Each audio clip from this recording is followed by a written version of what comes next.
طبعا الاهلي خد اجازه امبارح والنهارده، وهيتواصل بكره يرجع لتدريباته علشان خاطر يعود مره اخرى استعدادا الى مباراه الترجي اللي هتتلعب يوم السبت الجاي ان شاء الله في قلب استاد القاهره في تمام الساعه 8 مساء بتوقيت القاهره. المباراه اللي كلنا منتظرينها عشان يتوج الاهلي باللقب الافريقي ال 12 له دوري ابطال افريقيا، تبقى رقم 12 ويبقى تاني القاب الانديه المصريه بعد الزمالك ما توج امبارح. وانا بقول لكم 900,000% ان شاء الله الاهلي بطلا لافريقيا، مش عشان حاجه. لما راهنا على الزمالك ونهضه بركان قلنا الزمالك فنيا افضل، وعلى فكره الضغط النفسي والعصبي اللي على الزمالك امبارح اللي خلاه نهضه بركان ياخد جزء من الماتش يسيطر عليه، لكن مفيش خطوره حقيقيه على مرمى عواد. امكانيات البركان كانت اقل من الزمالك، مفيش مقارنه بين امكانيات الاهلي وبين الترجي التونسي. طبعا نفس الكلام، عبد المنعم جاي له عروض من موناكو الفرنسي وجالاتا سراي التركي. الناديين دول على فكره لعب فيهم مصطفى محمد، بدا بجالاتا سراي وبعدين راح تاني نانت، اسف مش موناكو، جالاتا سراي. مصطفى محمد برضو كان بادئ في جالاتا سراي وبعد كده راح نانت الفرنسي. العرض اللي جاي لعبد المنعم جالاتا سراي وكمان موناكو فريق كبير جدا في فرنسا. النادي الاهلي ما بيبصش لكل الكلام اللي بيتقال في السكه دي طالما ما جاش عروض رسميه من هذه الانديه. لازم يجي عرض رسمي وبمقابل مادي مغري. ده اللي قاله برضو ناس في مصادر لينا في النادي الاهلي، قال لك كل ده احنا بنسمعه، في ناس بتكلمنا تتشاور، لكن جه عرض رسمي ما جاش عرض رسمي. مش هنبص في حاجه الا لما يجي عرض رسمي، ولازم يبقى مغري. يعني محمد عبد المنعم مثلا يجي عرض يقول لك 7 مليون يورو او 6 مليون يورو مثلا، يعني عشان الاهلي يبتدي يفتح كلام او يفتح الباب حتى للتفاوض او يفكر في الموضوع. غير كده الاهلي مش هيفكر في نهائي محمد عبد المنعم انه يرحل عن الفريق الفتره الجايه. علي معلول اول ما الاهلي رجع امبارح عمل على طول اشاعات لغايه بالليل. يعني ماتش الزمالك شغال كان علي معلول لسه في المستشفى بيجري الاشاعات بتاعته.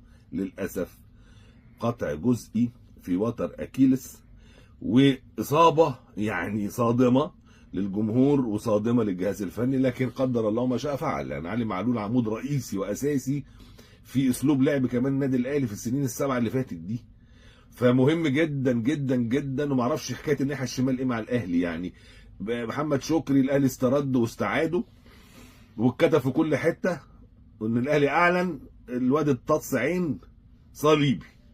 علي معلول لبس الشاره من هنا وقال لك التاريخ وعظماء الاهلي عبر التاريخ واعظم محترف وتاني ولا تالت اكتر او تالت محترف يرتدي الشاره في التاريخ والكلام العظيم ده.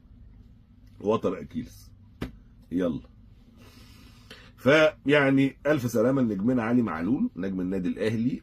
بصوا علي معلول نموذج للانتماء ونموذج للعمل ونموذج للجهد ونموذج للابداع. يعني الحقيقه نموذج رائع جدا في النادي الاهلي مع انه تونسي، لكن هو يعني شرب زي ما بيقولوا كده من نيل الاهلي، زي المسلوسي كده في الزمالك، يعني شرب من نيل الزمالك نفس الفكره يعني. فالحقيقه الاهلي طبعا علي معلول عقده بينتهي من نهايه هذا الموسم، والكلام هيبتدي الفتره الجايه. طب هيكمل ولا مش هيكمل؟ لغايه اخر لحظه كان في كلام هيكمل ولا مش هيكمل. جاي له عرض معرفش منين، هيعمل ايه؟ الاهلي هيدفع كام؟ لان لا كتير، اصل الدولار زاد، اصل كل الكلام العظيم ده. دلوقتي هل الاهلي هيتحمل علي معلول وعقده بينتهي 6 شهور غياب عن الملعب مثلا، من 4 ل 6 شهور زي ما بيتقال طبيا؟ يعني لغايه شهر، النهارده احنا في شهر 5 داخلين على اول 6، يعني لغايه شهر 11 اللي جاي، 10 او 11 اللي جاي. الكلام اللي جاي كله من النادي الاهلي ان الاهلي لن يتخلى باي شكل من الاشكال عن علي معلول، وان علي معلول مستمر مع النادي الاهلي. وكابتن محمود الخطيب ادى تعليمات انه علي معلول يتم علاجه اي مكان يحتاجه بره مصر جوه مصر، وتاهيله بره مصر جوه مصر. المهم ان هو يعود اقوى مما كان. وانا اعتقد ان الاصابه دي تخلينا نقول ان 1,000,000% علي معلول الموسم القادم مستمر مع النادي الاهلي. امبارح كان في مشاهد رائعه جدا، زي مشهد ياسين البحيري لما كان معاه نبيل عماد دونجا، ودونجا كان في صدام ودونجا طار ووقع هيقع على وشه على الارض، فاللي انقذه وسحبه كده من وسطه كان ياسين البحيري في صوره الحقيقه مشهد بيدل على الاخلاق الرفيعه جدا للاعبي نهضه بركان. لانه لو وقع دونجا الوقعه الطبيعيه في الموقف ده ممكن ايديه تتكسر، ممكن يقع على راسه يحصل له مشكله اي حاجه، او هيتصاب اصابه صعبه يعني. لكن الحقيقه دي بكل روح رياضيه جري لحقه ياسين البحيري، مع ان هو كان واقع من فوقيه يعني، كان راكب كده على ظهره وهيقع. الزمالك امبارح كمان الحساب الرسمي لدوري ابطال افريقيا حط صوره نادي الزمالك جرافيكس كده على الصفحه بتاعته، قال لك شامبيونز الابطال، وكمان قال انه الزمالك بطل دوري بطل الكونفدراليه الافريقيه، والملوك يعودون من جديد. عايز اقول برضو الزمالك يتوج بطلا للكونفدراليه وتاريخ جديد يسطره الملوك من جديد. عايز اقول لكم بقى بعض تعليقات الصحف المغربيه على خساره نهضه بركان وفوز الزمالك، على اعتبار ان نهضه بركان كان المنافس. موقع له 360 كتب: وسط ظلم تحكيمي وتلفزيوني. بص بقى، الزمالك يخمد بركان بالقاهرة ويتوج بلقب الكاف للمرة الثانية في تاريخه. مؤكدة الصحيفة بتؤكد ان الحكم السنغالي عيسى سي تغاضى عن احتساب ركلة جزاء واضحة للفريق البركاني كانت ستمنح لقب الكاف الكونفدرالية له. جريدة المنتخب قالت: الزمالك تمكن من ايجاد احلام البراكنة في التتويج بلقب الكونفدرالية وتوج باللقب الثاني في تاريخه على حساب الخصم نفسه.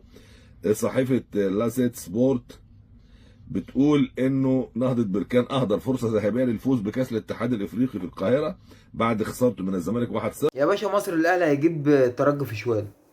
هيجيبوا في شوال، هو كده هنكسب وهنسحلكم هنا عندنا في القاهرة. ما هي ملهاش ينفع الزيطة دي؟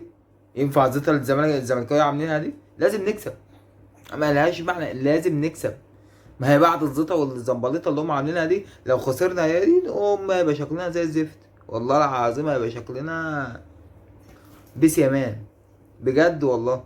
لازم نكسب، لازم نجيب الترجي في شوال. هو كده فرقة تعبانة، فرقة كحيانة، هنكسبها يعني هنكسبها. خلص الكلام، مات الكلام.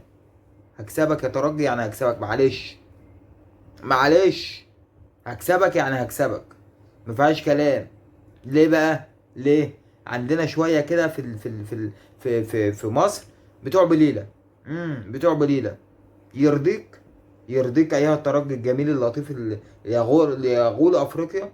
يرضيك بتوع البلاد يفرحوا فينا؟ ما يرضكش. فاحنا هنكسبك ذو عافية، هنكسبك. خالصة يا باشا.